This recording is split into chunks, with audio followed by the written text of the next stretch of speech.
पाटीलवर नक्कीच नाही. ठीक आहे, ठीक आहे. अंजली दमानियाजी, आपले खूप खूप आभार.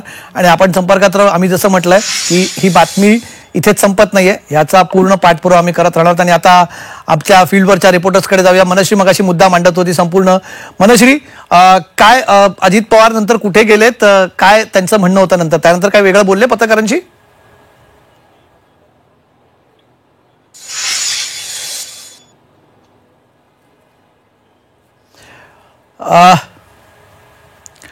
आय थिंक मनश्रीशी आपला संपर्क इथे होऊ शकत नाही. मनश्री, माझा आवाज येतोय? होय होय. हा मनश्री, मी म्हणत होतो नंतर अजित पवार गेले, तिथं निघून कुठे गेलेत, नंतर काही वेगळं बोलले पत्रकारांशी?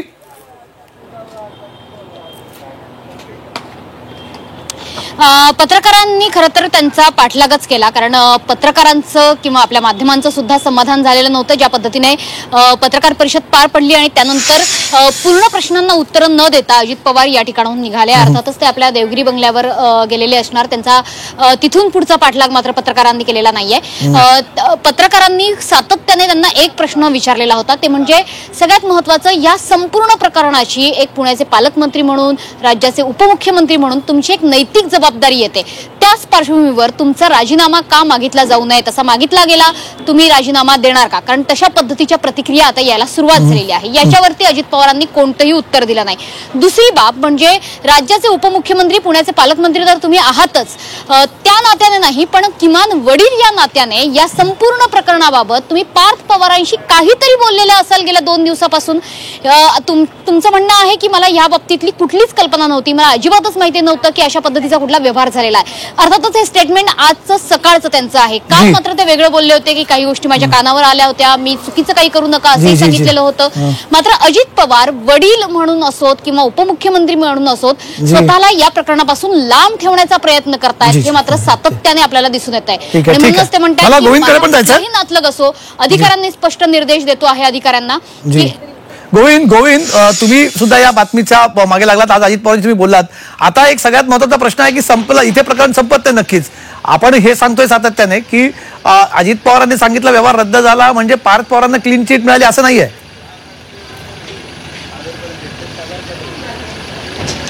नक्कीच सर, आपण जे मुद्दा जो उपस्थित केलेला आहे की सरकारी जमीन विकता येत नाही, जी 24 तासनं जो पहिल्यापासून मुद्दा लावून धरला, त्याच्यावर आज या ठिकाणी दादांनाही हा मुद्दा अंडरलाईन केलेला आहे की सरकारी जमीन विकता येत नाही. आणि याच्यामध्ये एक ॲडिशन, आज मी मंत्रालयामध्येही काही अधिकाऱ्यांशी चर्चा करत असताना एक माहिती समोर आली की 2010ला एक सुप्रीम कोर्टाचा निर्णय आलेला आहे आणि त्या सुप्रीम कोर्टाच्या निर्णयामध्ये असं म्हटलेलं आहे की कुठलीही सरकारी जमीन या ठिकाणी विकता येत नाहीये. आणि त्याच्याच अनुषंगानं राज्य सरकारनं, त्यावेळाही दादा सत्तेत होते, 2011 साली राज्य सरकारनं ही अशी कुठलीही सरकारी जमीन विकता येणार नाही म्हणून जी.आर. काढलेला आहे जुलै 2011 साली. आणि असं सगळं असताना हा जमिनीचा व्यवहार झालेला आहे. त्यामुळं मुद्दा हा उपस्थित केला गेला. दादांना मी वारंवार हा प्रश्न विचारत होतो की दादा, या ठिकाणी पार्थ पवारांवर गुन्हा का दाखल झाला नाहीये आणि या कंपनीचे 99% शेअर्स पार्थ पवारांकडे आहेत, तर पार्थ पवारांवर गुन्हा का दाखल झाला नाही? तर जाणीवपूर्वक अजित दादा माझ्या प्रश्नाला बगल देण्याचा प्रयत्न करत होते. दुसरा त्यांना मी प्रश्न विचारला की दादा, एरवी तुम्ही आत्मक्लेश करता, तर यावेळेस तुम्ही आत्मक्लेश करणार का? त्यावेळाही दादांना मी सगळ्या प्रश्नांना उत्तर देतो एवढंच उत्तर देत होते. परंतु प्रत्येक जो मूळ मुद्दा जो होता त्या मूळ मुद्द्याला दादा कुठल्याही पद्धतीचं उत्तर देताना दिसत नव्हते.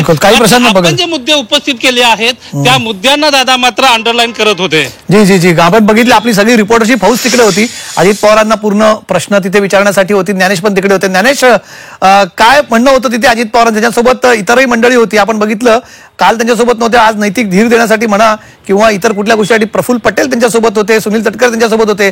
आता पुढे काय होणार आहे? पुण्यातनं तुमचे सूत्र काय सांगतात, काय होणार आहे? म्हणजे पुढे अजून कारवाई होणार आहे? मुद्रांक शुल्काच्या काही अधिकाऱ्यांशी तुम्ही बोललात, पुण्यातल्या काही वरिष्ठ प्रशासकीय अधिकाऱ्यांशी तुम्ही बोलतात. ज्ञानेश, काय माहिती मिळते?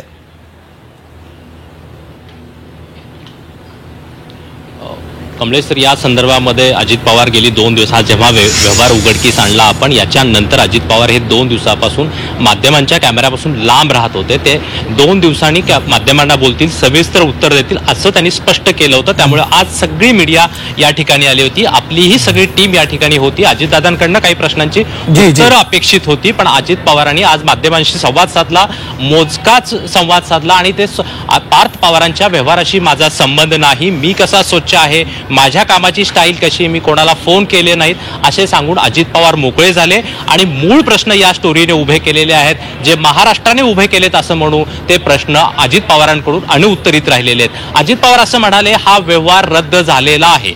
हा व्यवहार रद्द झालेला आहे. एका पैशाचाही व्यवहार यात झालेला नाही. एका पैशाचाही व्यवहार झाला नसेल तर रजिस्टर कसं झालं, डॉक्युमेंट रजिस्टर कसं झालं, हा नव्या इन्व्हेस्टिगेशनचा भाग पडतो. अजित पवार असं म्हणाले की हा मुद्दा फार महत्वाचा आहे. डॉक्युमेंट होतं कसं, म्हणजे तुम्ही 300 कोटी रुपयांची आणखीन एक गुन्हा आहे. एकीकडे 1800 कोटी रुपयांची फसवणूक करता, दुसरीकडे एक नवा पैसा न देता अजित पवार पार्थ पवारांनी हा व्यवहार केला. याचा अर्थ त्यांनी आणखीन 300 कोटी रुपयांची राज्य सरकारची फसवणूक केली, मुद्रा शुल्क विभागाची फसवणूक केली. याचा अर्थ पार्थ पवार हे दोषी आहेत असं होतं. दुसरी गोष्ट अशी आहे, हा व्यवहार रद्द झालेला आहे, त्या संदर्भातली प्रक्रिया सुरू झालेली आहे असं अजित पवार म्हणाले. मी अजित पवारांना किंवा झीचा प्रतिनिधी म्हणून मी अजित पवारांना असा प्रश्न करेल, हे केवळ झी 24 तासने मांडलेल्या त्यांनी केलेल्या इन्व्हेस्टिगेशनमुळे हा व्यवहार रद्द करायला सरकारी यंत्रणांना भाग पाडलेला आहे. त्यामुळे या इन्व्हेस्टिगेशन मध्ये तुम्ही स्वतःच्या ज्या पद्धतीचं इन्व्हेस्टिगेशन केलेलं आहे त्या इन्व्हेस्टिगेशन मध्ये कुठचीही अधिकची चौकशी करावी, तपास वेगळ्या अँगलने करावा अशी कुठचीही जागा तुम्ही ठेवली नव्हती. या सगळ्या इन्व्हेस्टिगेशनचा आधार घेऊन हा व्यवहार रद्द होण्याकडे जात आहे. त्यामुळे अजित पवार या प्रश्नाचं उत्तर असं देऊ शकत नाहीत. अजित पवारांकडे अनेक प्रश्न. ठीक आहे ज्ञानेश, आपल्यासोबत ज्ञानेश तुम्हाला एक सेकंड थांबवेल. ज्ञानेश एक सेकंड तुम्हाला थांबवेल. सुषमा अंधारे आपल्यासोबत आहेत, शिवसेना उद्धव बाळासाहेब ठाकरे पक्षाच्या प्रवक्त्या. सुषमाजी, तुम्ही बघितलं अजित पवार म्हणाले की व्यवहार रद्द झालाय. पुण्यातही असंच झालं होतं. आणखी एका केसमध्ये जमिनीचा व्यवहार रद्द झाला. याचा अर्थ झालेला जो गैरप्रकार आहे तो लपत नाही किंवा लपवला जाऊ शकत नाही. तुमची पहिली प्रतिक्रिया संपूर्ण आजच्या घडामोडींवरती? जैन बोर्डिंगचा जो व्यवहार झाला होता त्या व्यवहारामध्ये आणि या व्यवहारामध्ये बरंचसं साम्य आहे. मात्र 2 व्यवहारांना दिलेला न्याय मात्र प्रचंड वेगळा आहे. जैन बोर्डिंगचा जो व्यवहार झाला होता त्या व्यवहारामध्ये देवेंद्र फडणवीस 3 दिवस कुठल्याही गोष्टीवर बोलायला तयारच नव्हते. अजित पवारांच्या व्यवहारामध्ये मात्र फार ते तावातावाने पुढे आले आणि लगेचच चौकशीचे आदेश दिले.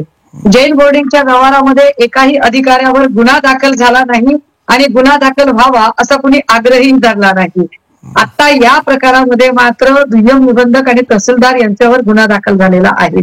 जैन बोर्डिंगच्या व्यवहारामध्ये खरं तर मुरलीधर मोहोळांचा राजीनामा जोरदार पद्धतीने सगळ्यांनी मागणं अपेक्षित होतं आणि त्यांनी तो राजीनामा द्यायला हवा होता. पण मुरलीधर मोहोळांचा ना कोणी राजीनामा मागितला, ना मुरलीधर मोहोळांनी राजीनामा दिला, ना त्या राजीनाम्याच्या बद्दल देवेंद्र फडणवीसांनी काही बोललं. ऐन निवडणुकीच्या तुम्हाला एक सेकंड थोडं तुम्हाला थांबतो फक्त, कारण आम्ही बातमी पहिल्यांदा लावली ना ती शेवटपर्यंत लावून धरली म्हणून कदाचित असेल असं. नाही, ते तुम्ही बातमी लावून धरली ही चांगली गोष्ट आहे.